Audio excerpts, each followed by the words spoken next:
Всем привет, всем здрасте, дорогие друзья, с вами Кисель. В этом видео будем с вами разговаривать касательно реобзора Кобра МК-3. Посмотрим, что данный корабль может у нас, так сказать, показать в плане боевки, в плане исследования, майнинга, торговли. И так понятно, там совсем все очень грустно. И прыжок, и сколько он может на себя взять оборудование, сколько он может взять на себя груза, поэтому будем заниматься исключительно боевкой. И да, этот корабль один из моих любимых, он прекрасен, но урона, конечно, не хватает. Мы попробуем это делать сегодня с помощью инженеров, нивелировать. Ну что ж, с вас, как всегда, лайк, подписочка, колокольчик, СМИ контент. Поехали! Теперь давайте, друзья, поговорим касательно основы данного фита. Пройдем сначала по основному оборудованию. Что у нас тут получается? Композит с реактивной поверхностью, тут у нас два варианта. Либо термостойкий и многослойная броня, чтобы выровнять резисты. Это если мы не будем использовать различные усилители корпуса в одном количестве на термал, либо в большом количестве, просто чтобы все это выровнялось. Либо надежный усилитель. Или как он там называется? Да, надежный, чтобы было много. Пока сюда не смотрите, к этому вернемся потом. Далее, силовая установка А-класса. Почему не силовая стража? Потому что она хуже, температура у вас будет выше и так далее. Рекомендую все же ставить инженерный вариант, ибо стражи это такое, это временное решение. Маневровые двигатели, как всегда, грязная донастройка, распределитель тяги, и получается то, что эта фигня у нас может лететь под 600 метров в секунду на форсаже, а это довольно серьезно. FSD. Тут, друзья, по желанию, я лично ставлю себе FSD всегда с увеличенной дальностью на все корабли, боевой, не боевой, но так уж сложилось. Система жизнеобеспечения. В зависимости от фита, будет ли много щита, будет ли много армора, 3А на облегчение или же 3D на облегчение, но это много особо не сыграет, потому что это третий класс, масса тут не такая большая. Распределитель питания. Тут, как всегда, мы ставим исключительно быстрозаряжающийся распределитель пятый и сверхпроводники. Это наилучший вариант для любого корабля, почти для любой сборки. Наверное, даже для любой. И сенсоры, естественно, А-класса на облегчение. Можете поставить, ну не знаю, на широкоугольный, если хотите, либо дальнее действие. Тут тоже вкусовщина. Не забывайте то, что у вас оружие может стрелять как на километр, так и на 5. Ну, суть вы поняли. Теперь перейдем к тому, что мы будем ставить в плане танковки. И вот первый вариант, это, друзья мои, на щитах. С щитами есть некоторая проблема. Смотрите, у нас получается в сумме на двухпоточке данный корабль может выдать 1000 единиц щита. Ну, это достаточно много, учитывая его размеры. Правда, имперский курьер может больше, но да ладно, к этому потом вернемся. По резистам сами видите 49, 26, 39. Усилители щита здесь стоят на жир. Да, иначе просто будет, ну реально прям мало, мало, мало и еще раз мало. Ну и наборы усилителей щита просто до усеру. Но есть одна проблема. Да, энергия, энергия и еще раз энергия. Практически впритык. Если мы сопоставим, скажем, два ускорителя плазмы или электромагнитные пушки, давайте-ка электромагнитные пушки просто воткнем. И еще одну. Ну вот прям впритык. Да и плюс, если вам снимут щиты, вам будет хана. Поэтому, друзья, давайте-ка сделаем немножко по-другому. Ну, не немножко, но сейчас увидите. Здесь по основному оборудованию все точно то же самое, а вот в этом месте, друзья, уже гораздо поинтереснее. У нас получается 152 единицы щита и 3000 армора. Это в идеале, если прям и все гайки, но без эксперименталочек. А нет, еще с эксперименталочками, да. И как бы энергии у нас свободно очень-очень-очень много. Можно, конечно, убрать парочку усилков, поставить в щиты. Тут уже, ребята, вкусовщина. Но 3000 армора это знатно. Проживете, скорее всего, долго. Тут еще и набор усилителей модуля стоят. Если интересно, как я инженерил, то вот, пожалуйста, надежный усилитель, утолщенная броня. А здесь у нас также надежный, утолщенная броня. Резисты, видите, почти ровные. Чуть-чуть проседаем по теплу по отношению к другим, но да ладно, это каких-то там 10%, так что, я думаю, и так сойдет. А вот теперь давайте думать по поводу вооружения. Мы ограничены 2 вторыми и 2 первыми. Это очень мало, очень. Я не представляю, что будет с кораблями, ну, скажем, в пиратских сигналах, пиратские лорды, зоны конфликта, но, по идее, зону добычи опасную мы затащим. Но все же давайте сначала подберем оптимально что-то по урону, что-то по использованию. Естественно, проведем тесты на игроках. Нет, конечно же, можно поставить, скажем, призматические щиты и банку, но мы потеряем четвертый слот, мы потеряем еще один четвертый слот, а возможно еще один четвертый, чтобы было две банки, если большое количество КХП у этого щита будет, чтобы одновременно их прожимать, плюс нам нужен будет теплоотвод, поэтому, ребята, в этом плане призму я оставить не буду. Можно, конечно, ее просто поставить, чтобы она была, и работать от корпуса, когда ее снимут, но учитывая то, что двухпоточные щиты быстро перезаряжаются и снова войдут в строй, мне этот вариант нравится больше, не знаю, как вам. И да, я сейчас на крайте фантоме, но это отдельная история. И да, дорогие мои, если у вас есть Кобра МК-4 и неограниченное количество материалов, я с большим удовольствием возьму ваш аккаунт и сделаю реобзор на этот корабль, потому что я, поскольку являюсь фанатом Кобры, то я просто, так сказать, возжелаю заиметь свои ручки Кобры МК-4, но, к сожалению, это лишь для избранных людей, которые оформили предзаказы, помогали на Кикстартере и так далее. Но она, ребята, будет помощнее, но менее маневренно, что нивелируется инженерами. Ну что, учитывая то, что корабль имеет только лишь 4 орудийных слота, это 2 вторых и 2 первых, мы немножечко будем ухищряться касательно пушек. И сейчас у нас, получается, стоит эффективное орудие, зажигательные боеприпасы, многостволки, 2 фикса, 2 гимбала. Фиксы вторые сводятся великолепно, но они прямо перед кабиной, а вот 2 первых гнезда находятся внизу и по бокам, и сзади корабля, поэтому там, друзья, гимбалы. Полетели смотреть, что будет. И спасибо большое Архангелу, то, что вызвался помочь. У него получается анаконда. Естественно, анаконда не топовая. Сделали меньше 1000 щита и 1000 армора в районе 800 единиц. Сейчас будем смотреть, что да как. Будем работать до половины корпуса. Естественно, засеку время. На счет 3 стартуем. Раз, два, три. Ну, кстати, учитывая то, что силовая А-класса с инженерами... Не, конечно, греемся, но не критично. На той же мамбе это было критично, когда я воткнул все многостволки с зажигательными боеприпасами, это было прям весело. Распределители, как вы видите, не сильно используются ибо многостволки. Блин, на самом деле, я думал, будет хуже. Блин, а неплохо идем.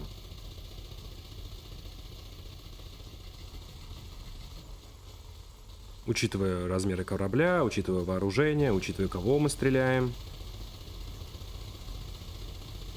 И сейчас как снимем щиты, идем до половины корпуса.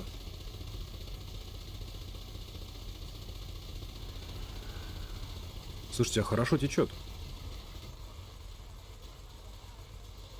Если, конечно, анаконду собрать на такой сборке, это будет вообще супер. Ну а пока имеем, что имеем. Коброчка, коброчка, еще раз коброчка. И мы, кстати, можем наносить нормальный урон по внутренним модулям, ну, относительно. Так, и у нас получается... Блин, перезарядка все испортила. Минута 17, и это дело все сделано. Ладно, хорошо, давайте другие пушки смотреть. Интересно, что они покажут. И уже тот лучший вариант будем использовать в дальнейшем. Следующий вариант, ребята, это у нас 2 топливные рельсы с прочным креплением, чтобы понизить, так сказать, тепловую нагрузку. Ну вот здесь вот, конечно, рельсу можно поставить и дальнобойную, потому что их тут всего лишь 2 штуки, но я не знаю, что у нас будет с теплом. Топлива-то нам по-любому хватит, у нас здесь 16 тонн на 2 рельсы за глаза. Ну и пучковый лазер на теплоотдачу, если будет какая-то критическая ситуация. Прикол данного фита то, что мы можем работать еще, собственно, и по силовой. Давайте-ка, я думаю, дадим шанс данной сборке и попробуем немножечко повыцеливать. Летим. Ну что ж, давайте смотреть. Будем попадать одной рельсой только, чтобы уж слишком жирно не было. Сейчас говорю про силовую. И на счет 3 стартуем. Раз, два, три. О, кажись, это надолго. Что-то теперь вариант с рельсом мне не особо не нравится. Если мы будем использовать пучки, не только лишь на сброс температуры, а еще на нанесение урона совместно с рельсами, распределитель не будет выдерживать, при том, что как бы у нас быстро заряжающийся, как я и говорил. Так, грев пошел, сбиваем температуру, сбиваем температуру. Дадим чуть-чуть распределителю подышать. Не, это дольше, это реально дольше.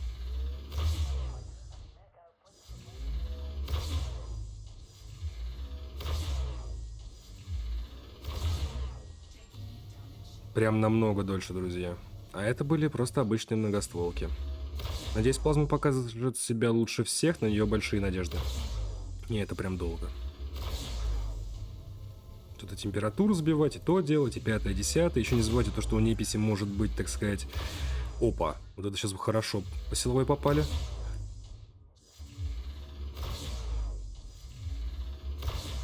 Ну, я могу еще раз выстрелить на всякий случай. Ну, силовая еще жива. Силовая танчит. Так, все, прекращаем, иначе он взорвется. На самом деле, казалось бы, разница большая чуть ли не в 2 раза по сравнению с многостволкой, но смотрите, в чем прикол. Минута 27 секунд, на 10 секунд лишь дольше, и, ребята, у нас при этом практически бесконечный боезапас. Конечно же, учитывая топливо, но все же. Я думал, будет хуже. И да, естественно, у нас есть и рельсы первого размера, но прикол в том, что они находятся у нас по бокам, и для этого их нужно будет переключать в другие огневые группы, чтобы стрелять с одной стороны, допустим, с правой, а потом с левой. Но это реально. Следующий вариант, на который я прям надеюсь, ибо я очень сильно подсел на это оружие. Это у нас, друзья, плазма. Плазменно-рельсовый снаряд, также работающий у нас от топлива, и эффективное орудие в 5-й грейд, чтобы поменьше грелось, потому что это стояло в размере 5 штук на крайте, 6 штук на анаконде, но вы это дело помните. Плазма у нас, получается, сносит 60% резистов, то есть ей наплевать на эти 60% резистов, остальные 40 проходят сквозь. Если не ошибаюсь, такие цифры, ну, по крайней мере, в обзоре на плазму говорил более точные, скорее всего, такие же. И, друзья, многостволочка, чтобы прям вообще было хорошо, многостволочка у нас получается на разъедающие снаряды и вместительный магазин. Стрелять двумя не обязательно, но я буду стрелять двумя, потому что у нас тесты как бы. Не знаю. Должно быть нормально. Не ставлю пучок, потому что плазма-то эффективная. Плюс, когда мы ставим гайку на плазменно-рельсовый снаряд, у нас еще уменьшается температура. Поэтому полетели. И да, как вы видите, запас силовой здесь такой добротный. То есть фит с вот армором, который я показывал, где 3000 армора, можно, в принципе, еще накинуть щитов, но это вкусовщина. Ну, кому как удобнее. В общем, ладно, вылетаем. Ну, давайте смотреть на плазму на счет 3. 1, 2, 3. Ну, непонятно. Распределителя хватает с запасом, кстати. Что-то как-то вроде вяло, а вроде непонятно. О, долгая перезарядка. Так, с топливом, ну, более-менее нормально. Сейчас, когда дойдем до корпуса, будет веселее.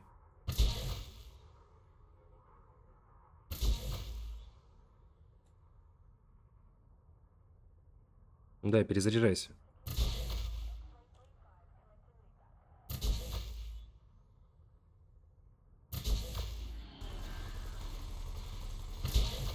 Ой, хорошо прилетело. Ой, хорошо. Ну, в принципе, ребята, учитывая то, что перезарядка нам все обломала, да, 53 секунды. А так могло быть еще лучше. Блин, ну, по идее, плазма с этой штукой выигрывает. Не знаю, наверное, полетим на этом варианте. Просто, не знаю, ставить сюда залповое орудие с двойным выстрелом, либо повышенным уроном. Ставить сюда орудия, ну, которые большие, с этим, как его... повышенный заряд высокой мощности в эксперименталке, который взрывается, то, ну, это странно.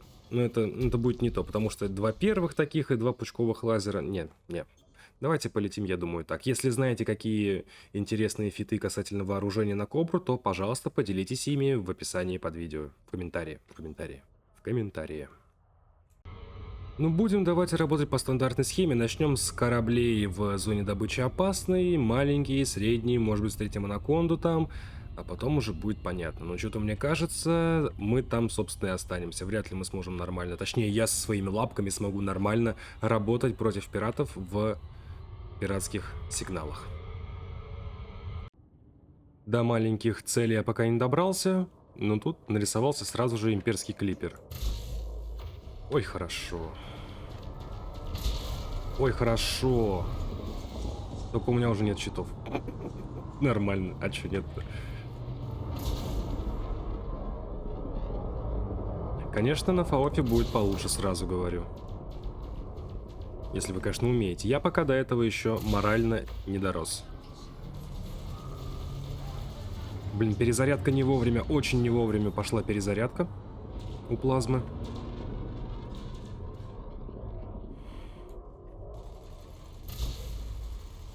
Мимо. Попали. И еще раз попали. Блин, 4% сняли.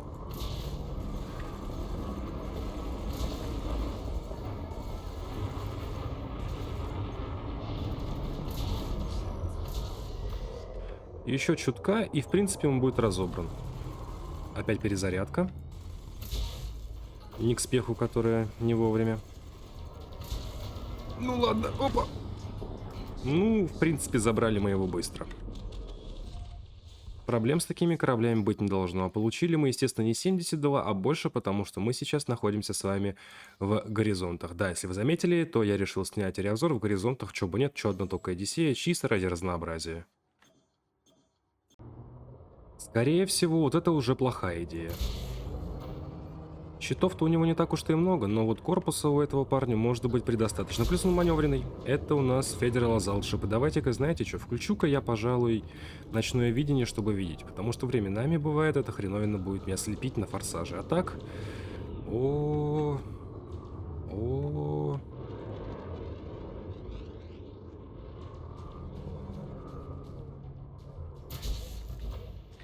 Ух ты, у нее тоже плазма, вот это нехорошо. Перезарядка, которая опять не вовремя.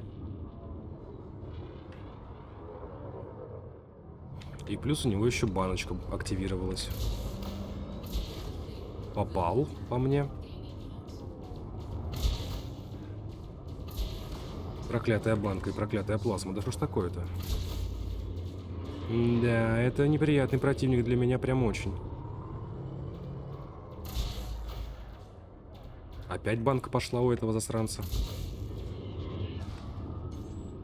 И еще таран, который снял мне корпус и щиты. И все еще он банку кидает. Ну, засранец какой. Давайте-ка потихонечку накидывать.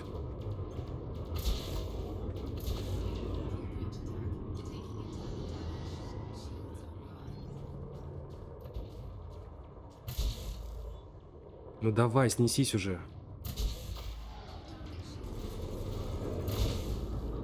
Слушай, а могет фитец-то? Реально могет?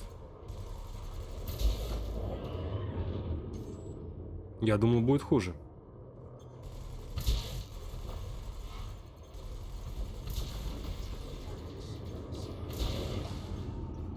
«86 у меня уже процентов осталось, но у него 31, учитывая то, что мы работаем через арморы, и у нас не так уж и много. Урона нормально. Но не забывайте, друзья, про такую мерзкую штуку. То, что когда вам снимают щиты, ваши орудийные гнезда, как и все ваши внешние модули, усилитель щита, теплоотводные катапульты, находятся в зоне риска, так сказать.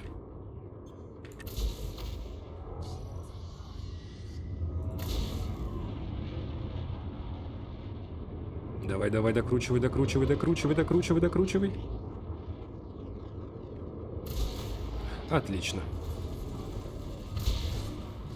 Ну а тут уже все, один выстрел, и ему, по идее, хана. Можно даже добить его многостволками. Долго, конечно, учитывая мою рукожопость в плане боевки, но работает. Блин, снес мне еще. Ну да ладно. Ой, за него пол-ляма дали, даже больше. Попробуем, давайте-ка, наверное, мелочь. Вот за два противника, учитывая, сколько они по мне стреляли, когда у меня не было щитов, то примерно вот такая вот ситуация с модулями. Набор усиления модуля потихонечку заканчивается, но у меня их два, если вы верно помните. Ну, как видели, это произошло довольно быстро. Щиты мы сняли, я даже не понял, это была плазма, либо из-за того, что мы протаранили его. А вот теперь, блин, попади по этой мелочи. Все. Ну, допустим, разобрали. А это, друзья, получается наш одноклассник. То есть, грубо говоря, то же самое, чтобы Конда стрелялась бы против Конды. Давайте смотреть.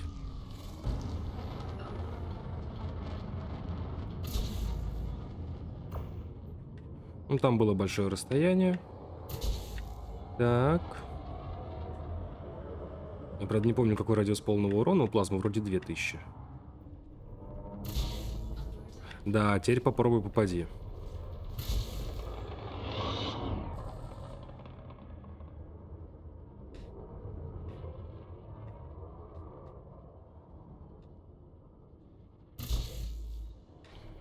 Да, с мелочью это, конечно, веселое занятие, то еще. Мне кажется, на таран будет взять его гораздо проще.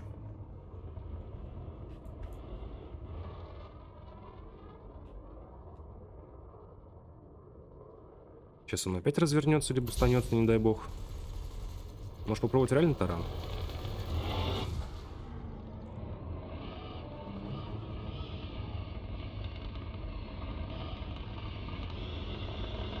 Ну давай, докручивай, докручивай, докручивай.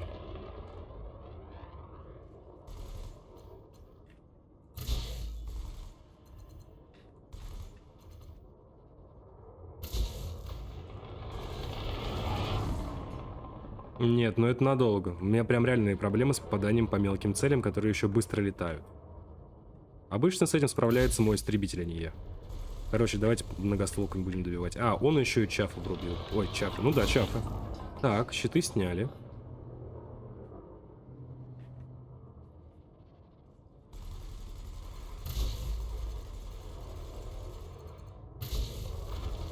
А, одно попадание плазмы всего лишь. Ладно, хорошо. И интересно, что будет сейчас? У нас здесь получается питон. Давайте-ка включим. Я просто делал релог, чтобы непись появилась. Так, допустим. Допустим. Допустим.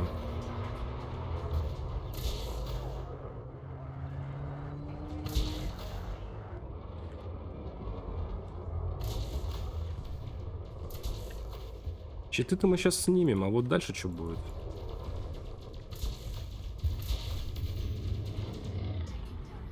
Так, мы без щитов, но следующий выстрел уже противник тоже будет без щитов, и можно будет работать по полной программе.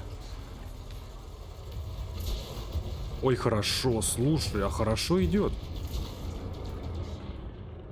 Я удивлен, я приятно удивлен. Но правда, это пока лишь зона добычи. Ну, получается, еще выстрел ему в сраку, и все. Ах ты какой, ах ты какой. Разобран.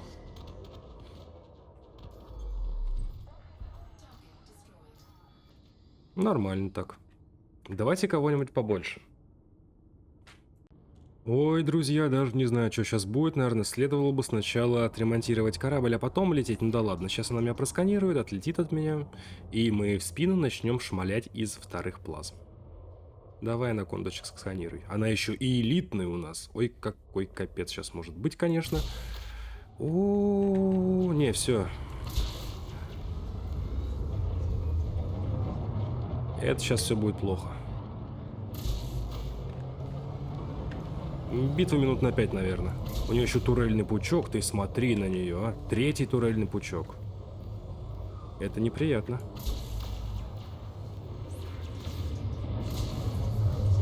Так, все, щитов нет. У меня, естественно. У него анаконда. Не дай бог, у нее еще банка есть. Просто не дай бог.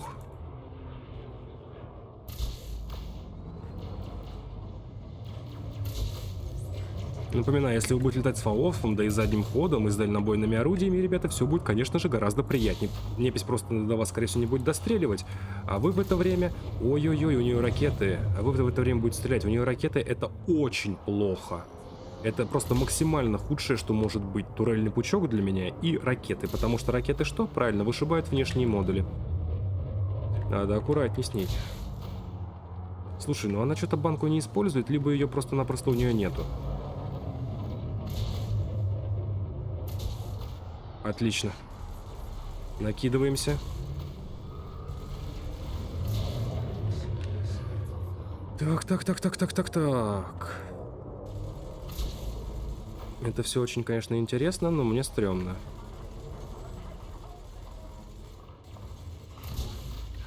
Так, ракета, нехорошо. Опа, что-то мне вынесли. Усилитель модуля выведен из строя. Но это пока один. А что такие лаги пошли? Это же не Одиссея.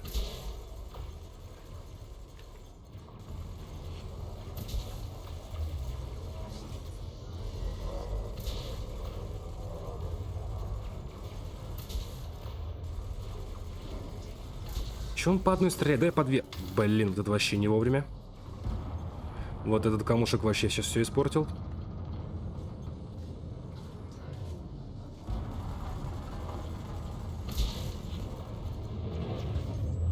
Ой-ой-ой-ой-ой, вот этот таран был очень зря. У нас сейчас практически одинаковое количество щитов в процентном соотношении. Но, естественно, у анаконды, скорее всего, будет поменьше. Так, еще одна анаконда подлетела. Надеюсь, она не будет никак заинтересовываться мной.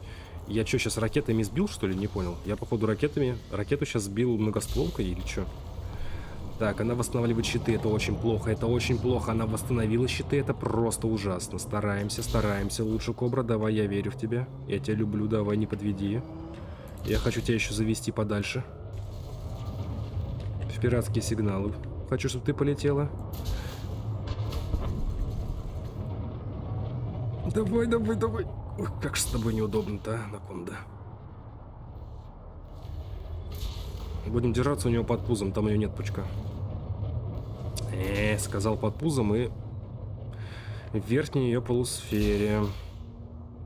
Обычно кто-то помогает, когда ты бьешься в зонах добычи, а сейчас что-то перестали. Раньше берешь анаконду в лог и все. Налетает просто куча, как мухи на говно. Так, отлично, щиты сняли. Так, я должен ее сделать, просто обязан.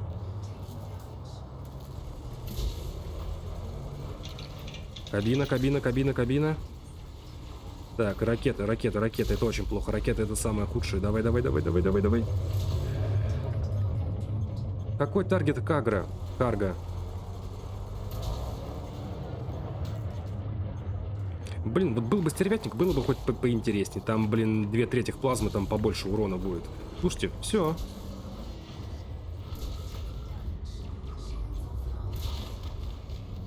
Разобрано. И мы остались живы. И получили за нее лям. Прикольно. Блин, вообще мало осталось корпуса, прям очень мало по модулям. Ну, понятно, внешне нам все-таки задели, сенсоры еще повредили. Слушайте, не так все плохо. А, ну да. Угу. Давайте-ка починимся и полетим куда подальше.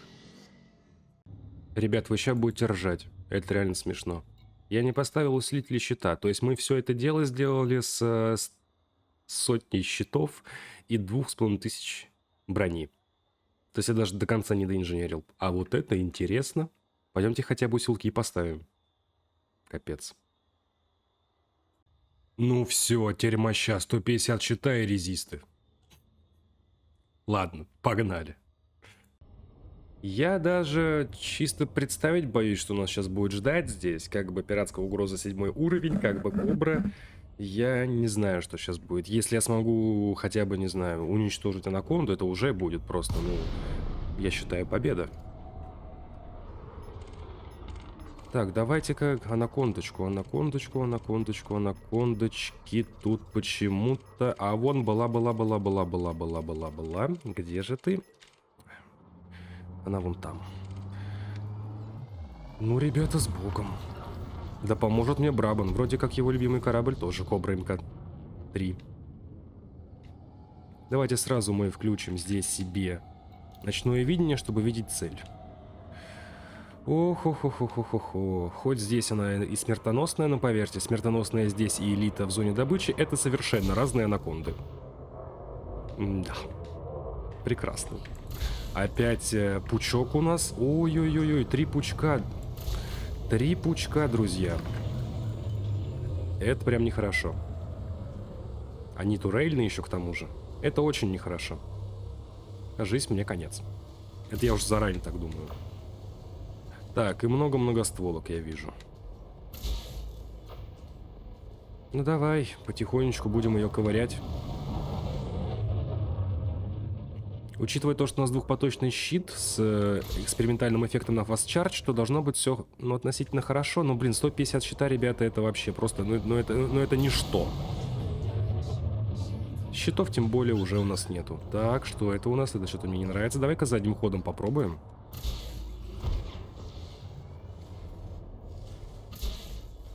Это вроде как... Тихо, она еще с самонаведением. Все, это конец. Ой, это конец. Это все. Это плохо. Это очень плохо. Это прям очень плохо. Давайте попытаемся какой-то хоть никакой маневренный бой устраивать.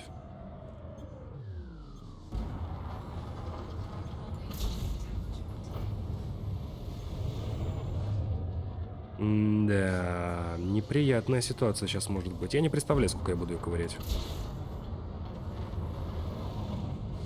Будем устраивать бой на пролетах, может что-нибудь получится. То есть выстрел, буст, выстрел, буст.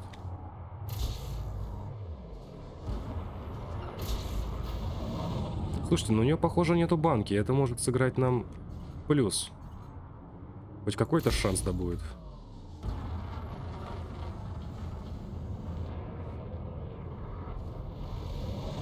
Да, еще бы доворачивать неплохо. Блин, вроде быстро заряжающийся распределитель, но все равно что-то как-то до буста мы долго доходим. Можно, конечно, еще менеджмент с пипками сделать, резко их переключать, но... Кажется, мне конец.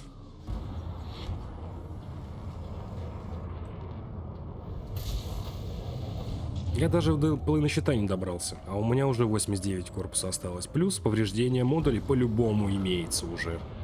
Особенно внешних.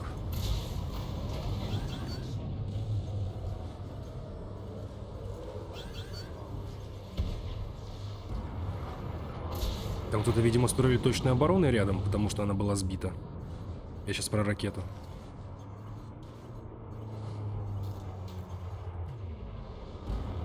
Стреляем поближе, чтобы были в радиусе полного урона. Не, ребят, это без шансов. Вообще без шансов. Если таких будет 4, конечно, кобра, тогда да, тогда будет прикольно.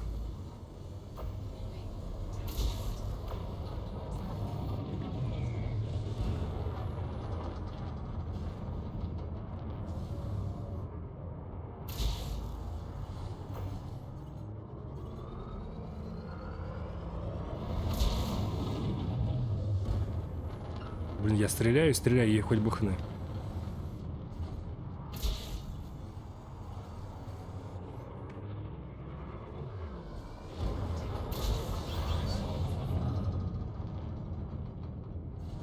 Не, ну это прям уже... Ну это даже уже не серьезно, ребят. Чисто ради спортивного интереса я буду продолжать дальше стрелять по ней. Я этот момент ускорю, я не знаю, сколько это времени займет.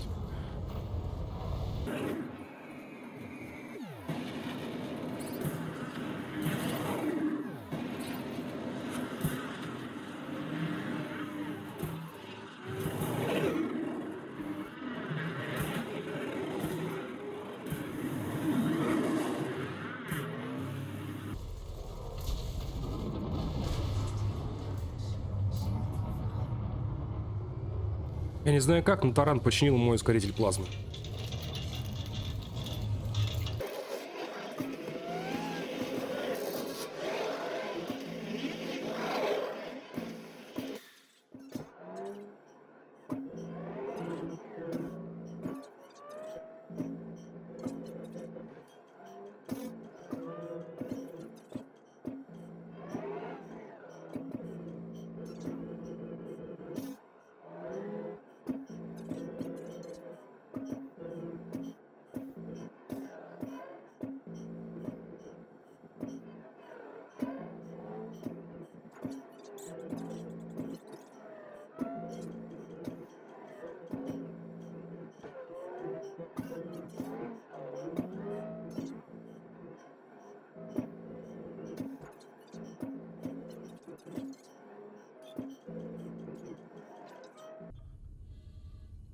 У меня вылетели ускорители плазмы, у меня вылетела кабина, и что делать дальше, я уже даже не знаю. Да, ускорители плазмы по нулям. Ну, ребята, это слив. Тут уже ничего не сделать. Вообще.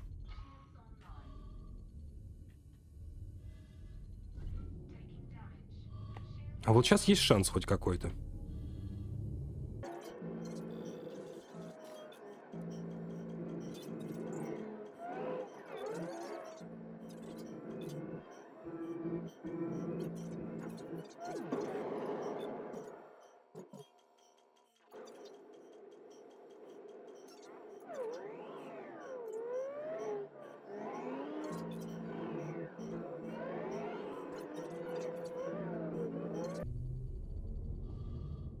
Ну, ребята, без вариантов, как вы видели. К сожалению, это мои ручки, это коброчка, но на остальных кораблях, естественно, проблем не будет. Тот же самый край, это МК... Как его, господи, МК-2. Анаконда, катеры, корветы, фердиландцы, фантомы, питоны, чифтейны, крусейдеры и так далее показывают себя в этом плане великолепно. Но здесь, друзья, мы очень сильно ограничены в плане урона, в плане танка и так далее. Если бы у меня были бы щиты здесь, именно 1000 щитов и мало корпуса, то поверьте, я бы отъехал бы гораздо быстрее, потому что щиты бы очень быстро бы снимались теми пучками на турелях. Да, неприятно вышло. Но таковы реалии. Я думаю, друзья, лезть нам в что-то из серии «Пиратский лорд» точно уж не надо, потому что, ну, вы сами все видели, я, конечно, расстроен. Напишите, что у вас с этим кораблем, как у вас с ним происходят ваши отношения, что он у вас фармит, может ли он что-то вообще у вас фармить, ну и так далее. Эх, а еще он не взлетает у меня. Я сейчас нажимаю на R, я сейчас нажимаю все, вот почему, да. Затупил. Имперский курьер будет поживучее, стервятник будет носить урона побольше, Вайпер МК-3 будет побыстрее. Ну что еще у нас из мелких такого интересного имеется? Да, наверное, все. Жалко. Очень жалко. Ну а если, друзья, вы захотите поугарать касательно исследований, то вот мы что получаем. 53 прыжок максимальный, пустой 51. Тут у нас получается 2D силовая установочка. Стоит с экспериментальным эффектом на, так сказать, усиленный уровень. Тут можно еще, конечно, накинуть урезанный вариант. Ну, много особо вы не выиграете. Маневровые двигатели, тут хоть чистая, хоть грязная настройка, неважно. Опять-таки урезанный вариант. Но FSD-шечка... Понятно, увеличенная дальность распределителя гравитации, да, FSD 5V1 сюда не поставить. Система жизнеобеспечения, конечно, облегченная. Распределитель питания минимально возможный урезанный вариант. Далее сенсоры у нас получается облегченные. Топливозаборник А-класса, максимальный как-никак нужно ставить, насколько вы знаете, для исследователя. Щитогенератор минимальный, которым можно сюда поставить, это лишь 3-й размер. Да, к сожалению. Ускоритель FSD стражи только 4-й, потому что 5-го слота у нас нету. Далее АПР-очка, далее гараж планетарного транспорта. Можно сюда еще, если прям уж совсем усраться, впихнуть грузовой стеллаж на 4 тонны. Почему на 4? Потому что когда мы их, так сказать, крафтим через синтез, у нас их 4. Ну и сюда накинуть, так сказать, где у нас ремонтник? Вот, дрон-ремонтник. И в принципе нам всего этого будет хватать, и 53, 50. Ну, 51 год будем прыгать. Это реально, это можно. Но будете ли вы это делать, я не знаю. Потому что есть варианты как бы получше. Ну а касательно торговли и майнинга, я уже говорил. Смысл, когда есть корабли более большого размера. Вот такое вот грустное окончание реобзора. Но я очень надеюсь на этот корабль. Да, может быть, я что-то неправильно делаю в плане вооружения, в плане управления полета. И так понятно то, что я не летаю на Фаофе, потому что я просто-напросто не умею. И почему, собственно, я хочу Кобру МК-4 себе заиметь? Потому что у Кобры МК-4 на 1/4 слот больше, то есть можно больше впихнуть.